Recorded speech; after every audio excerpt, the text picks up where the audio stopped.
নওদা টঙ্গী কৃষি সমবায় সমিতি লিমিটেডের উদ্যোগে এবং ইফকোর সহযোগিতায় কৃষক বন্ধুদের নিয়ে একটি আলোচনা সভা করা হয় টঙ্গী ব্রাঞ্চের সভাকক্ষে। উক্ত সভায় উপস্থিত ছিলেন আইএফএফসিওর ডিস্ট্রিক্ট ম্যানেজার অনিরুদ্ধ বাবু, আইএফএফসিওর ফিল্ড ম্যানেজার কৌশিক ভট্টাচার্য, এছাড়াও আরও অন্যান্য অফিসারবৃন্দ এবং টঙ্গী কৃষি সমবায় সমিতি লিমিটেডের ম্যানেজার নাস্তার আলী, এছাড়াও এলাকার বহু কৃষক বন্ধুরা। সেখানকার কৃষকদের নিয়ে কি আলোচনা হলো শুনুন। জমিনটাও পেয়ে যাচ্ছে সতই হওয়ার জন্য, অর্থাৎ যে কোনো পেস্টিসাইডের সঙ্গে সাগরিকা মিশিয়ে দিতে পারেন। 150 টাকা দাম একটা সাগরিকা, 250 ml। ইফকো প্রোডাক্টের দাম কম, বাইরে ইফকো প্রোডাক্ট কম পাবেন, প্রাইভেটের কাছে ইফকো প্রোডাক্ট কম পাবেন, কারণ ইফকো চাষিদের যেহেতু সংস্থা, ইফকোর দাম সেই তার লিমিটের মধ্যে রাখে।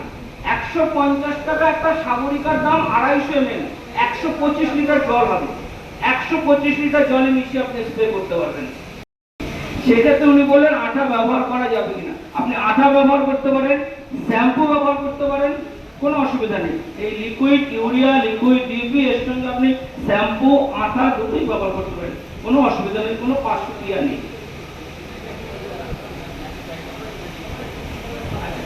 আপনাদের পেস্টিসাইড যেগুলো ব্যবহার করেন, বিভিন্ন রকম পেস্টিসাইডও আপনারা ব্যবহার করেন, সেই পেস্টিসাইডের ক্ষেত্রেও আপনারা এই পেস্টিসাইডের সঙ্গে অর্থাৎ বিভিন্ন রকম বিষ ব্যবহার করেন, সেই বিষের সঙ্গে ন্যানো ইউরিয়া, ন্যানো ডিপি মিশিয়ে ব্যবহার করতে পারেন। কিন্তু একটা জায়গায় একটু আপনার, কারণ পেস্টিসাইড তো সব ইফকোর নয়, বিভিন্ন জলে 2 ml দিতে হবে।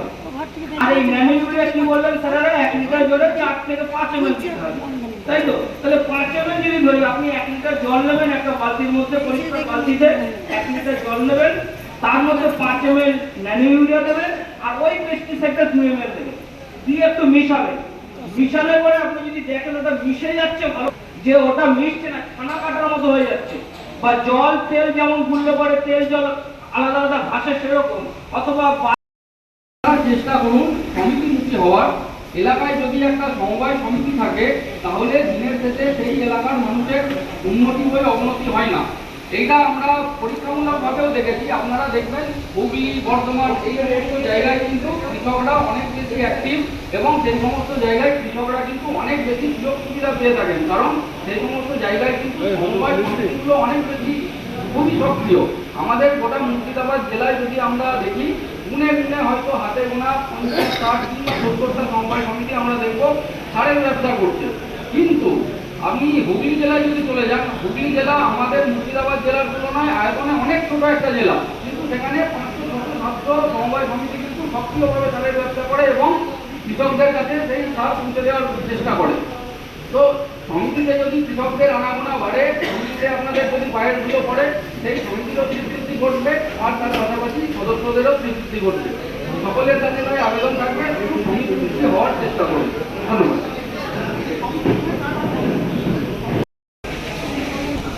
উনি আরেকটা প্রশ্ন করলেন যে ফিঙ্গারপ্রিন্টের মেশিনের ক্ষেত্রে কিছু ক্ষেত্রে কি হচ্ছে, মেশিনটা কাজ করছে না বা ডিফাংস অবস্থায় পড়ে আছে।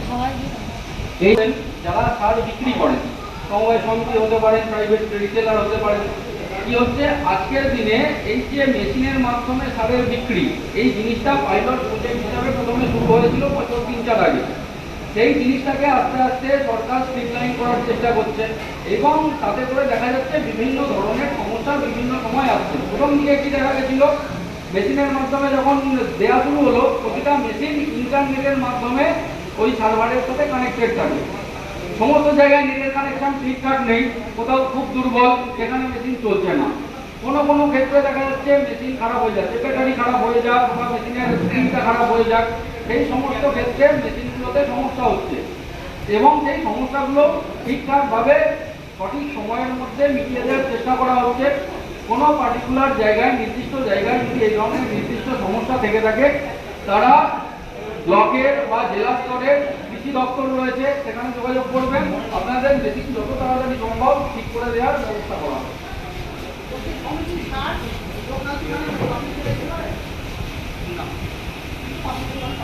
এটা তো আমিও বললাম না, ম্যাক্সিমাম জায়গায় দেখা যাচ্ছে যেখানে ফিঙ্গারপ্রিন্ট ছাড়া, মেশিন ছাড়া সার বিক্রি হচ্ছে, সেইগুলো হচ্ছে ছাড়া সারের দোকান। কোনো জায়গায়